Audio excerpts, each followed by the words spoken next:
Alhamdulillah wassalatu wassalamu ala Rasulillah. Ikhwatal iman rahimani wa rahimakumullah.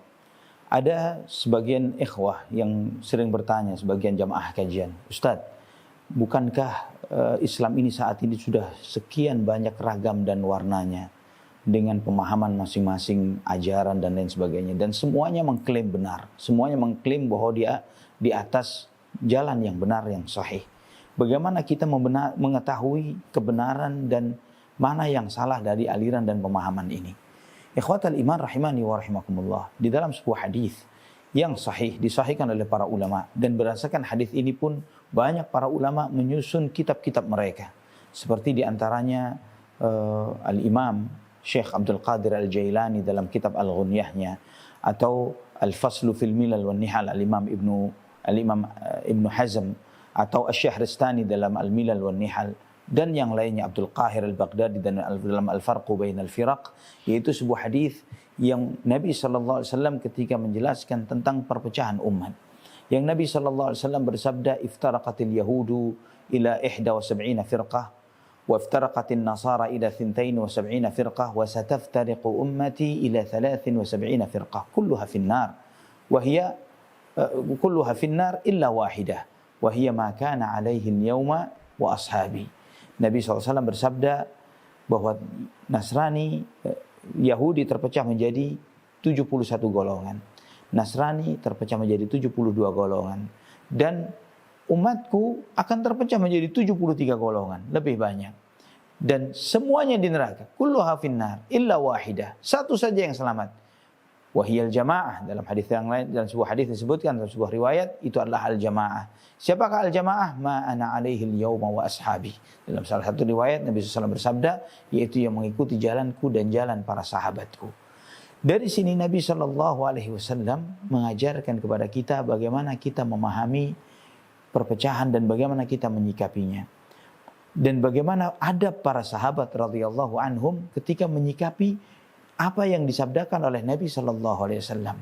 Dan ini sangat terkait dengan hadis lain yang ketika Nabi sallallahu alaihi wasallam bersabda dalam hadis Al-Irbad Ibnu Sariyah, yang hadis ini juga disebutkan oleh Al-Imam An-Nawawi rahimahullah di dalam kitab Al-Arba'in An-Nawawiynya, juga dalam kitab Riyadhus Shalihin. Ketika Nabi sallallahu alaihi wasallam memberikan nasihat dan wejangan yang membuat hati para sahabat tergetar. Kemudian Al-Irbad berkata, ya Rasulullah, ka'annaha mau'izatu muwaddi'in fa'usina. Ini seperti nasihat orang yang ingin pergi meninggalkan kita untuk selama-lamanya. Tinggalkan wasiat untuk kami. Maka Nabi SAW bersabda, usikum bitaqwallahi azza wa jalla wa sam'i wa ta'ah. Aku wasiatkan kepada kalian untuk bertakwa kepada Allah subhanahu wa ta'ala, dan mendengarkan ajakan untuk takwa ini, dan mentaati pemerintah, mentaati ulil amr di antara kalian. Wa in ta'ammara alaikum abdun habashi. Walaupun yang memerintah kalian adalah seorang pemimpin dari seorang budak dari Habasyah, dari Ethiopia. Fa innahu man ya'ish minkum ba'di fasayara ikhtilafan katsira. Kalian yang hidup di sesudahku, kalian akan melihat banyak perselisihan. Kemudian Nabi bersabda, fa'alaikum bisunnati wa sunnatil khulafa'ir rasyidin al-mahdiyyin min ba'di. Pegang teguhlah sunnahku dan sunnah khulafa'ur rasyidin sesudahku. Ini wasiat Nabi, yaitu mengikuti jalan beliau dan jalan para sahabat. Nah, di sini ikhwatal iman, Nabi SAW ketika menyampaikan perpecahan yang terjadi di dalam umatnya, beliau SAW menyebutkan semuanya salah. Yang benar hanya satu, yaitu yang mengikuti jalan beliau dan jalan para sahabatnya. Maka dari sini kita mengetahui bahwa mana yang benar adalah yang meniti jejak Rasulullah SAW dan meniti jejak para sahabat radhiyallahu anhum ajma'in. Dan jika ditanya, apa peninggalan Nabi? Apa peninggalan sahabat?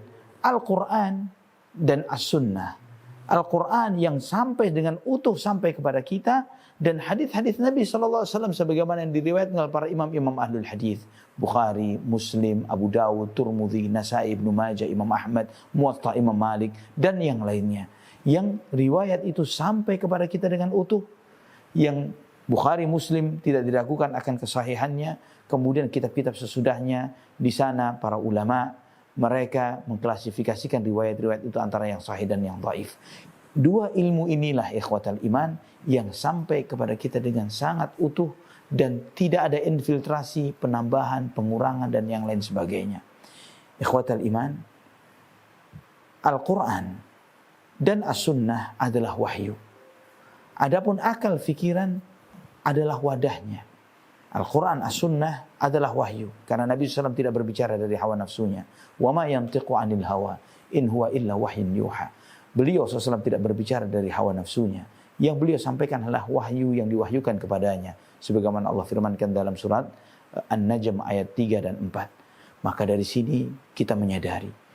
Karena tidak ada akal yang lebih baik melebihi akal Rasulullah SAW. Kemudian setelah itu adalah para sahabat radhiyallahu anhum ajma'in. Maka cara terbaik di dalam memahami Islam, pemahaman Islam yang terbaik adalah apa yang diwariskan oleh Nabi SAW kepada para sahabatnya radhiyallahu anhum ajma'in. Itulah Islam, satu-satunya Islam yang diridhai oleh Allah Subhanahu wa taala.